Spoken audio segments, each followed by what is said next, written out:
ایک ہی کہتی ہیں کہ یہ سنا ہے کہ 3 مرتبہ سورہ اخلاص پڑھی جائے تو پورے قرآن پڑھنے کا ثواب ملتا ہے، تو کیا ایسا کر سکتے ہیں کہ سنت موقدہ غیر موقدہ کہ ہر رکعت میں 3 مرتبہ سورہ اخلاص پڑھیں، اسی طرح فرض کی بھی؟ دیکھیں نوافل میں سنت موقدہ غیر موقدہ، اسی طرح تراویح، اس طرح تہجد وغیرہ نوافل ہوتی ہے، اس پہ بلا کراہت آپ 3 دفعہ سورہ اخلاص پڑھ سکتی ہیں ہر رکعت میں، اور انشاءاللہ یہ ثواب آپ کو ملے گا۔ فرض کے اندر حکم شرع یہ ہوتا ہے کہ اگر کوئی ایک سے زیادہ صورتیں جانتا ہے تو اس کے لیے ایک ہی صورت کو دونوں رکعتوں کے اندر پڑھنا یہ مکروہ تنزیہی لکھا ہے، یعنی مناسب نہیں ہے، لیکن پڑھیں گے تو کوئی گناہ نہیں ہے۔ فرض میں بھی پڑھ سکتے ہیں، لیکن بہتر ہے کہ فرض میں پہلی رکعت میں الگ صورت ہو، دوسری میں الگ، کہ نبی کریم صلی اللہ علیہ وسلم کا طریقہ عموماً یہی رہا۔ لیکن اگر کوئی سورہ اخلاص کی محبت میں ڈوب کر پہلی دوسری میں بھی ہر رکعت میں سورہ اخلاص پڑھتا رہے، کوئی حرج نہیں ہے، بلکہ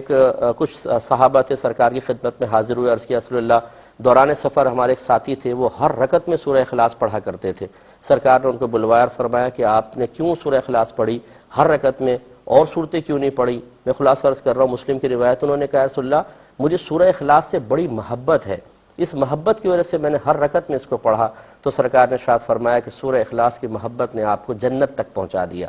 تو اب وہ فرائض میں سنن میں پڑھ رہے ہیں تو ٹھیک ہے، کوئی حرج نہیں ہے اگر محبت سے پڑھ رہے ہیں، ورنہ سنت طریقہ یہ ہے کہ فرض میں آپ علیحدہ علیحدہ پڑھ لیں، باقی سنن نوافل میں بلا کراہت ایک ہی صورت کو ہر رکعت کے اندر، اور یا سورہ اخلاص کو 3 مرتبہ آپ پڑھ سکتی ہیں۔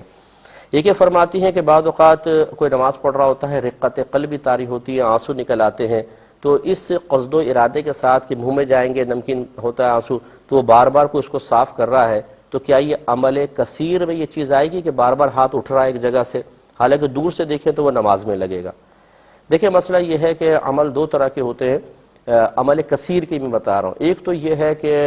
آپ ایسا کوئی کام کریں جیسے لگے کہ آپ نماز میں نہیں ہیں، جیسے کنگا نکال کے کوئی کنگا کرنا شروع کر دے، پھر رکھ کے پھر ہاتھ باندھ لے، تو یہ نماز ٹوٹ جائے گی۔ دوسرا علماء نے فرمایا کہ بار بار ایک عمل کو کرنا، تکرار کرنا، یہ بھی چاہے وہ بظاہر نماز میں لگ رہا ہو لیکن اس کو عمل کثیر شمار کیا جائے گا، کیونکہ اگر کوئی اس طرح ہاتھ رکھ کے ہاتھ یوں کر رہا ہے، حرکتیں کرتا چلا جا رہا ہے، تو پھر یہ کہ نماز کے آداب کے شدید خلاف ہے، اس پر بھی نماز ٹوٹنے کا حکم ہے، تو لہٰذا بار بار نہ کیا جائے، ایک آدھ دفعہ ہو تو ہو، کوئی حرج نہیں ہے، لیکن بار بار نہیں کرنا چاہیے، اس سے نماز کے فساد کا حکم ہوگا۔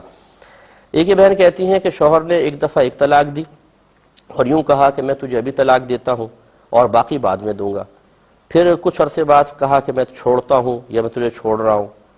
پھر تیسری مرتبہ کہا اگر تو نے فلاں کام کیا تو تجھے طلاق ہوگی، اور پھر کہا کچھ عرصے بعد کہ میں تجھے ابھی طلاق دیتا ہوں، کیا حکم شرع ہوگا؟ پہلی بات تو یہ کہ بہن اتنے عرصے آپ نے ویٹ کیوں کیا ہے؟ پتہ نہیں ہم کس چیز کا انتظار کر رہے ہوتے ہیں، ہم آخری وقت کا انتظار کر رہے ہوتے ہیں کہ پہلے ساری دے لو پھر ہم پتہ کر کے بتائیں گے کہ یہ ساری ہوئی ہیں کہ نہیں ہوئی ہیں، فوراً سے پیشتر مسئلہ معلوم کرنا چاہیے۔ تو پہلی بات تو یہ کہ جب اس نے کہا کہ میں ایک طلاق ابھی دے رہا ہوں، فوراً طلاق پڑ گئی، اور اس کے بعد یہ دیکھا جائے گا کیا حیض 3 حیض ختم ہونے سے پہلے آپ دونوں مل گئے تھے، یعنی یا تو جسمانی کو ریلیشن، یا پھر شوہر نے زبان سے کہہ دیا ہو کہ میں تجھ سے رجوع کرتا ہوں، اگر ایسا ہو گیا تھا تو آپ ان کے عقد میں باقی تھی، ایک طلاق ہو گئی، نکاح باقی۔ اس کے بعد جب انہوں نے کہا میں چھوڑتا ہوں، جس صریح طلاق ہے دوسری پڑ گئی، اس کے بعد بھی پھر یہ دیکھا جائے گا کہ کیا رجوع ہو گیا تھا 3 حیض ختم ہونے سے پہلے۔ تو اب انہوں نے جو تیسری کہا کہ اگر فلاں کام کیا تجھے طلاق، یہ چونکہ مشروط تھی، اس میں دیکھا جائے گا اگر تو آپ نے وہ کام کر لیا تھا تو تیسری پڑ گئی، 2 پہلی والی مل کر ختم، اور اگر آپ نے کام نہیں کیا تو یہ نہیں پڑی۔ لیکن جب اس کے بعد کہا کہ میں تجھے ابھی طلاق دیتا ہوں، جو چوتھی طلاق آپ نے ذکر کی وہ پہلی 2 کے ساتھ مل کر 3 ہو گئیں اور حرمت مغلظہ ثابت ہو گئی۔ یہ تو ایک ترتیب ہے۔ دوسری یہ کہ انہوں نے ایک طلاق کہا کہ میں ایک طلاق ابھی دیتا ہوں، پھر 3 حیض گزرنے تک رجوع نہیں کیا تو آپ نکاح سے باہر ہو گئی، اس کے بعد پھر وہ جتنا آگے کہتے رہے وہ طلاقیں واقع نہیں ہوں گی کیونکہ آپ نکاح میں ہی باقی نہیں تھی۔